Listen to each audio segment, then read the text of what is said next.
Excesso de açúcar, restos de comida, escovação apenas uma vez ao dia. Tudo isso pode levar ao surgimento de cáries. A falta de cuidado com a saúde bucal representa uma das doenças mais comuns nas crianças. Tão comum que estamos falando de uma das doenças mais recorrentes até os 12 anos de idade. Zaqueu tem 10 anos e desde os 5 escova os dentes sozinho. A Esther, de 6 anos, já cuida dos dentinhos sem a ajuda da mãe desde os 4. A mamãe, Karen Guterres, acompanha a saúde bucal dos filhos e sempre os orienta a escovar os dentes após as refeições e antes de dormir. E fica de olho para saber se os dentes das crianças estão bem escovados. Esses cuidados garantem uma boa saúde bucal para os filhos. Eu sempre tive muito medo dessa questão de cárie, de submetê-los a rotinas de dentistas dolorosas, de extração, de obturação. Então, eu nunca quis que eles passassem por isso, porque eu passei por isso muito cedo, né? Comecei a fazer extração e obturação dentária muito cedo. Então, eu não quis que eles tivessem esse mesmo histórico.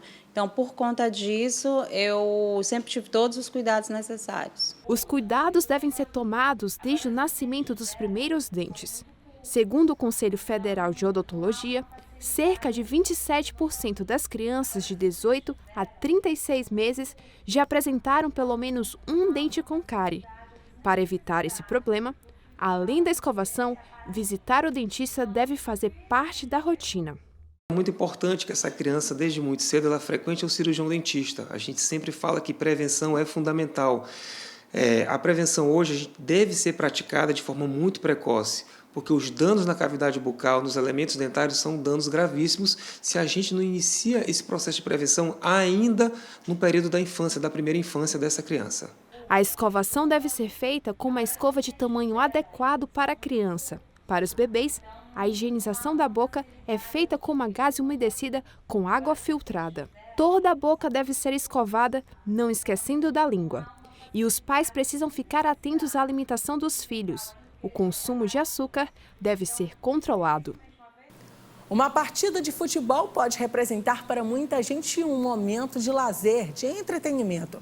Mas para um estudante da UFMA, a história de um dos times mais tradicionais do estado, o Motoclube, resultou em seu trabalho de conclusão de curso, o famoso TCC.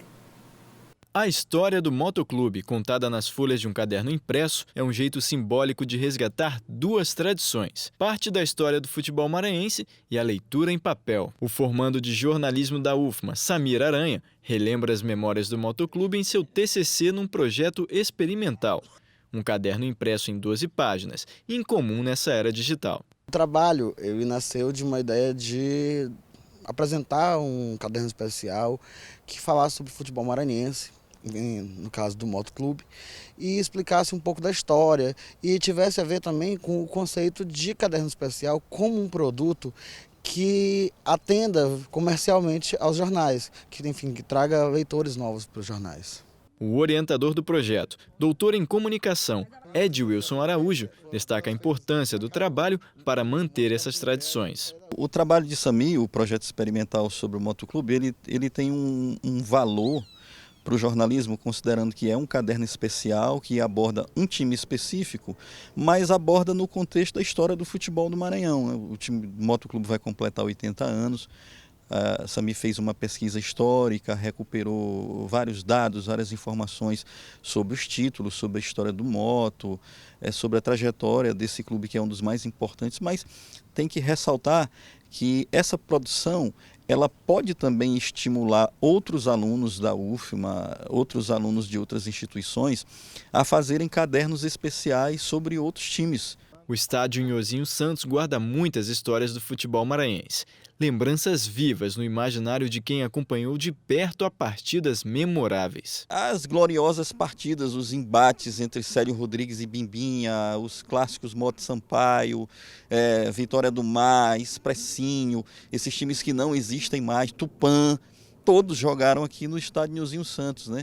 Então esse estádio é de muitas memórias da minha infância, do meu pai, dos meus vizinhos, que vínhamos todos para cá torcer por essa paixão que é do maranhense e é de todo brasileiro, que é o futebol.